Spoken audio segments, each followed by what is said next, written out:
Eguerdion, eskerrik asko etortzeagatik guztioi. Nik udalbiltzaren ibilbide labur eta txiki bat egingo dizuet, pixka gaia kokatzeko.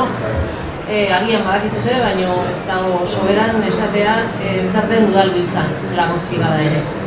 Udalbiltza Euskal Herriko udal eta udal hautetxien biltzarra da, duela 14 urte sortu zen, Euskaldunak Jauregian egindako ekitaldi batean, 1778 hautetxi hartu zuten parte, gari hartan, eta 2013an 10 urteko etenaldi baten ondorioz, behartutako etenaldi bat jasan zuen udalbiltzak, entzutegi nazionalak operazio polizial bat burutu zuen, beraren kontra, duela urte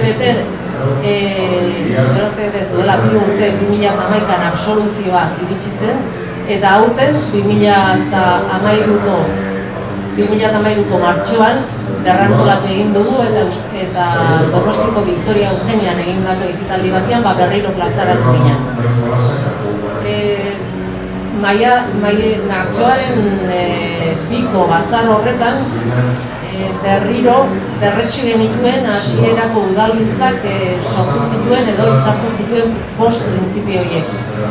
5 printzipio horien artean Euskal Herria nazioa dela aldarrikatzea zen bat, eta Euskal Herria eraikitzen laguntzeko tresna bat izango ginela bestela. Hortaz ari gera eta gure egitasmo honetan, martxotik honuntza daramagun ibilbide honetan, pausoak ematen ari gera eta gaur aurkeztera gatozen pauso horietako bat, gaindegiarekin Euskal Herriari buruzko atari, webguneko ataria aurkeztea izango da. Sortze beretik Euskal Herria zertan den eta nola egituratzen joan behar den gure egitasmo nagusienetako bada. Hortan ahaleginduko gara, hemendik aurrea, azken finean uste dugu benetan garrantzia duena da gure herria desitxuratua eta desegituratua dagoen heinean, tresnak eta ezagutza eman behar dugula zer den Euskal Herria gaur egun eta nora joan behar dugun. Hau da, norabide bat markatzeko beharrezkoa zaigula zertan garen gaur egun jakitea. Horretarako gaindegiaren laguntza izan dugu, gaindegiak egin du hainbat indikadore hartuta diagnostiko bat, eta diagnostiko horretan esnaolak agertuko dizue, ni baino beto hemendik aurrea, baina lurralde ikuspegi bat dugu hartuta hor. Euskal Herriari begira atari horretan datuak daude, estadistika daude, gure herrian nola egituratzen den jakiteko beharrezkoa den tresna badela uste dut. Eta berari pasako diot hitza, Imanol Esnaolari, eta berak azalduko dizkigu hemendik aurrekoak. Eskerrik asko, Mertxe, egunon, eta ongi etorri denoi. Tarte labur batean bizkor, egitasmoa aurkezten saiatuko naiz.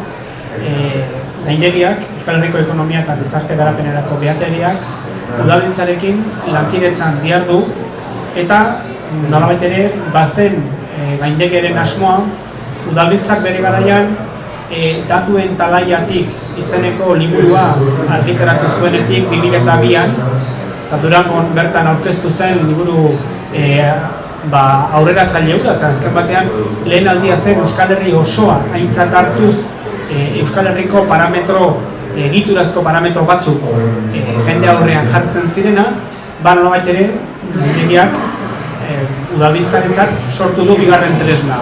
Tresna honi begira deitu diogu, Euskal Herriari begira, eta nolabait ere aplikazio informatiko bat da, nun erabiltzaileak nahi eran eskuratu dezaken hainbat datu eta hainbat bista. Zein bista? Hain zuzen ere bista geografikoa. Euskal Herria bere 685 udalerritan eta hainbat arlotan zertan den ikusteko bista, aplikazioa. Orduan, nolabait ere guk hemen mahai gainean aurkeztu nahi dugun kontzeptua lurralde inteligentzia da, eta lurralde inteligentzia guretzat funtsezko elementua da eta udalbiltzarentzat ere hala izan da bere ibilbidearen hasieratik, horregatik zuberoa garatzen egitasmoa egin zen bere garaian, nolabait ere ulertzeko gure lurraldeak baditula bere desorekak, badula bere aberastasuna, bere diferentziak eta nolabait ere bere muturrak. Eta Euskal Herria izango bada, herri bezala, elkarrekin bizitzen eta elkar osatzen asmatzen dugulako izango da. Orduan nolabait erabiltzaileari begien aurrean jarri nahi diogu aniztasun geografiko hori, geografia, giza geografia, geografia ekonomikoa eta sozialaren ikuspegitik.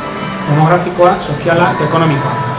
Eta beraz horrela sortu zen esandako begira aplikazioa. Eta hasierara joango bagina, hau duzue, hasieran aurkituko duzuen logoa, eta nolabait ere, hor eskaintzen dizkigu hainbat elementu, ez? Esan bezala, lurralde ikuspegiak, datuak, estadistikak, mapak, grafikoak.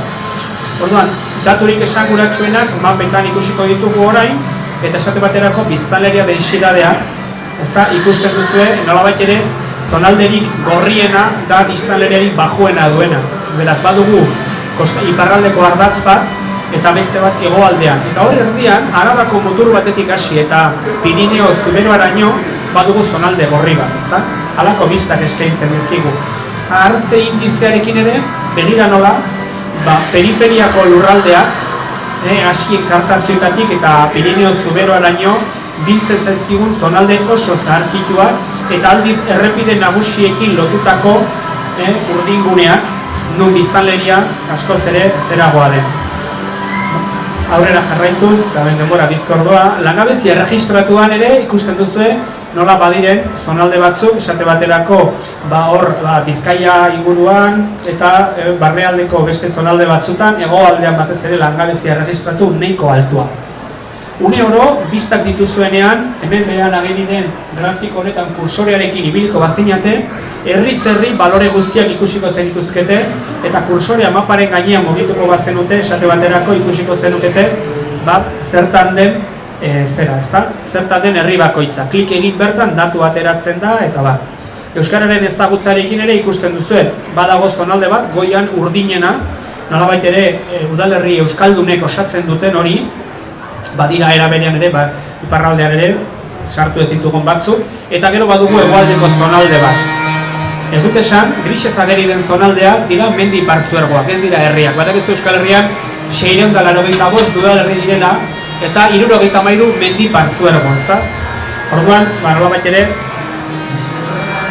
Euskararen ezagutza bezala, hauteskundetako emaitzetan, alderdi abertzaleak direnak eta ez direnak sailkatuz, hor badugu iparraldeko ardatz bat eta hego mendebaldeko ardatz bat, nun gorriago ageri diren eta aldiz urdinez ageri diren zonalde horiek, Euskal Herria ekialdetik mendebaldera zeharkatzen duen ardatz horretan, indar abertzaleek presentzia nabarmen badute, ezta? Eta gutxi gora bera, gero ikusten dugu udalerri kopuruari dagokionez antzeko kopurutan dabiltzala. Barne produktu gordina, badauka Europako bista bat, Europako bista horretan ere ikusi daiteke, madarikatu hau, Europako bista batean ere ikusi daitezke Europako hainbat egiturako hainbat adierazle, barne produktu gordinak, langabeziak, eta alderatu daiteke Euskal Herria Europako estatuekin. Europako estatuekin alderantzea ez da, esan dezagun, gehiago da maila konparatibo batean, eta nolabait ere badakigolako Euskal Herrian ere barne aniztasunean langabeziak zonalde guztietan ez dela berdina, Europan ere ez ezta, baina behintzat ematen digu nolabaiteko neurri bat gure herria zertan den ikusteko Europako plaza horretan. Eta bizkor noa, eta ez duen ere gehiagin luzatzeko asmorik, udalbiltza.info web horrian sartzen bazarete, nolabait ere han ikusiko duzue, ezta, hemen ageri den logo hau, bertan klik egin eta aplikazio horretan nabigatu ahal izango duzue. 4 hizkuntzetan dago, euskara, gaztelera, frantsesa eta ingelesa, eta nolabait ere balio du bai zuek erabiltzeko eta baita ere atzerrian lagunak baldin badituzue ezagutarazteko, bai irakaskuntza alorrean bazabiltzate kontsultak egiteko eta nolabait ere zuen kuriosidadea asetzeko. Esan bezala, beraz, begira aplikazioa nolabait ere Euskal Herriaren geografia ekonomiko eta soziala zertan den ezagutzeko aplikazio berri bat. Aplikazio honek zabaldu du nolabait ere Euskal Herriko datuak bildu eta argitaratzeko garai berri bat, eta une honetan martxan dira aplikazio gehiago ere, honek bezala erakutsiko dizkigutenak Euskal Herriko errealitate desberdinak. Eta orduan, hoxe, esan bezala, hemen aplikazioa eta bertako datuak zein mapak nahi duzuen eran hautatu eta nahi duzuen eran inprimatzeko moduan izango dituzue. Ez dakit denboraz nola nabilen eta hau esan da, ez dakit galderarik edo baduzuen. Nik ideia bat azpimarratu nahiko nuke eta hau udalbiltzaren aldetik eta gaindegiaren aldetikan garrantzitsua dena. Gure herria bat da, baina askotarikoa da. Lurralde asko ditugu eta oso desberdinak. Eta gainera lurralde batzuk bizi dute bazterketa historiko-instituzional handi bat. Eta nolabait ere baditugu lurraldeak hustutzen ari direnak, batzuk ekonomia galtzen ari direlako, beste batzuk biztanleak eta ekonomia galdu zutelako eta orain biztanlea galtzen ari direlako. Beraz, Euskal Herria etorkizunan izango bada, behar berrezkoa da, Euskal Herrian sentitzen dugunok eta Euskal Herria aintzat hartzen dugunok, pentsatzen joatea gure ekonomia, gure gizartea nola antolatzen dugun lurralde elkartasun sistema baten bitartez. Mendialdeko zonalde batean bizitzeak ez du kondena bat izan beharrik. Ego Tirolen edo Tirolen ez da. Eta beraz Euskal Herrian ere ez du izan beharrik. Mendialdekoa, landa eremukoa izateak ez du izan beharrik. Eta gaur-gaurkoz baditugu halako desoreka garrantzitsu batzuk Euskal Herriko geografiaren barruan. Eta egotik iparrera doaz, Pirineoan baditugu, Lehartibai inguruan baditugu, Karrantza eta Enkarterri guztiak ere hor ditugu, Araba eta Nafarro arteko mugan ere baditugu. Bigarren ideia bat, zenbait instituzio, eta horien artean Nafarroko gobernua eta Frantziako gobernua, Euskal lurralde batzuen idiosinkrasia, nolabait ere, idiosinkrasia eta giza espazioa nabarmen ahultzen ari dira. Eta Euskal geografia ekonomiko-soziala gaur-gaurkoz zartadura handi batean bizi da. Hori guztia jarri nahi genuke honekin agerian, eta hau bezala, gero hurrengo hilabetetan argitaratzen eta ezagutzera emango ditugun beste lan batzuen bitartez ere. Garrantzitsua deritzogu, Euskal Herria aintzat hartzen duzuen guztiok, Euskal geografia ekonomiko eta sozialean jaztea, zuen burua trebatzea, eta noski, atxeden egunak direnean ere gure geografia bisitatzea. Eskerrik asko nire aldetik eta martxera. Imanolek esandako azken hitzekin pixka bat lotuz ere aurreratu nahi dizuet, urtarrilaren 25ean Ainizen Mongolosen udalbiltzak aurkeztuko duela egitasmo berri bat. Egitasmo hori Euskal Pirineotan garatuko da, mugaren bi aldetako lurralde bat gaindegiaren laguntzarekin detektatu da eta hortan lanean jardungo dugu.